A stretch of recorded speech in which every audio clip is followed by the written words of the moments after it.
In this video, I'm breaking down the science that challenges every spooky exorcism scene. You've seen the videos, the dramatic writhing, the guttural voices, but what if I told you these moments aren't ineffable, that neuroscience can help us better understand what is happening? Over the next 5 minutes, we'll trace rituals from Catholic cathedrals to Hindu ceremonies, decoding the symptoms of dissociative trance and dissociative identity disorders, and reveal what happens in the brain when you believe you're possessed. Let's get into it. Across cultures, from cathedrals to fire rituals, from Islamic ruqya to indigenous shamanic rites, ceremonies to cast out spirits date back millennia. Anthropologist Mary Douglas argued that these rituals reinforce community norms by allowing individuals to externalize taboo emotions under the guise of possession. Through chanting, drumming, and focused group attention, participants enter heightened suggestibility, transforming inner tensions into culturally sanctioned performances. In this way, exorcisms can act as a social safety valve, channeling fear and conflict into a shared symbolic experience. Both the World Health Organization and the American Psychological Association now recognize possession trance disorder, listed under other specified dissociative disorders, as a legitimate mental health issue. APA has even folded possessions into the diagnostic criteria for dissociative identity disorder in the DSM-5. Symptoms often include sudden changes in sensory motor experiences, gaps in memory for the experience, and even brand new voices or personas. And these symptoms overlap with the criteria for DID and acute stress reactions. Our understanding is that these experiences most often arise in individuals under severe psychological distress or with a significant history of trauma, especially when they're immersed in culturally sanctioned rituals that heighten suggestibility through prolonged drumming, chanting, or even food and sleep deprivation. In one landmark study of 100 ritual participants, roughly 80% met criteria for a trance state and showed extreme responsiveness to suggestion.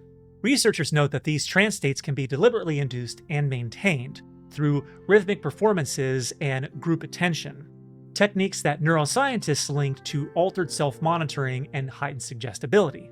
In other words, what often looks like a demonic possession can be explained by a powerful dissociative and suggestible state, one that communities and clinicians are still working to fully understand.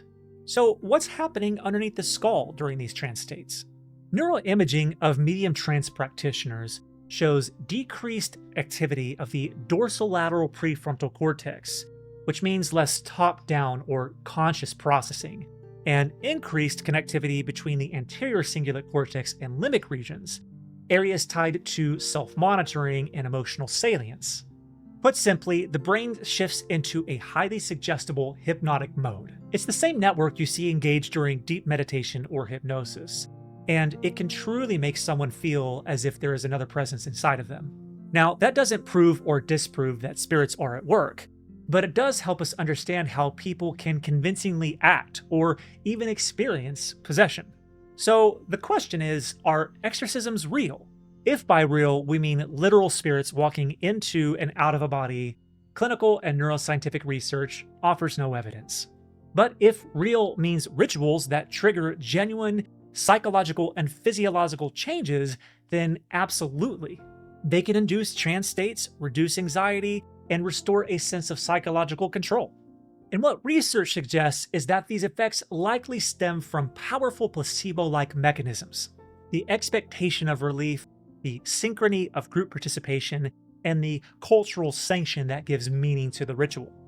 And the scientific community is increasingly recognizing just how potent these placebo-like processes can be in driving real therapeutic change.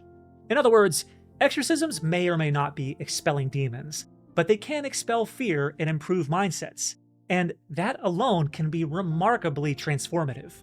After all that, you might be wondering, what do we do with all this knowledge? What I think is most important to understand is how these ancient rituals, clinical diagnoses, and modern neuroimaging all point to the same thing: a deeply human need for control, meaning, and community when life feels overwhelming. So for my non-religious viewers out there, here's a key takeaway. You don't need the power of an altar or a holy text to harness the power of a ritual. Now, if those things help you, then that is wonderful. But you can also create your own simple, repeatable practice. For instance, light a candle and set an intention. Gather a friend for a shared moment of silence, or even write a script you can rehearse before a stressful situation. And for my religious viewers out there, understand that these things have powerful psychological benefits. And the goal doesn't have to be to expel demons. It can be to anchor your mind, to tap into collective support, or to reclaim agency over your thoughts and emotions. And all of these things can help you to act with intention and clarity. And that is what makes exorcisms so compelling. They remind us that storytelling, symbolism, and shared belief can move mountains inside of us. And whether it be a centuries-old rite or a ritual crafted just for you, the practice is important.